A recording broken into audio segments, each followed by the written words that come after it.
বলছি তুমি কোন বর্ডার দিয়ে এসেছিল? চল এই কোন বর্ডার দিয়ে এসেছিল? চল ওরা অন্যগুলোকে নে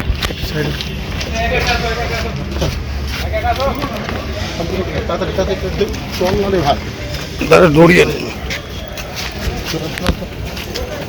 এই কোন বর্ডার দিয়ে এসেছিল? শব্দ কিসের ব্যবসা করো? এখানে কার বাড়িতে ছিল? সব ভাসে গেছে। এখানে কার বাড়িতে ছিল?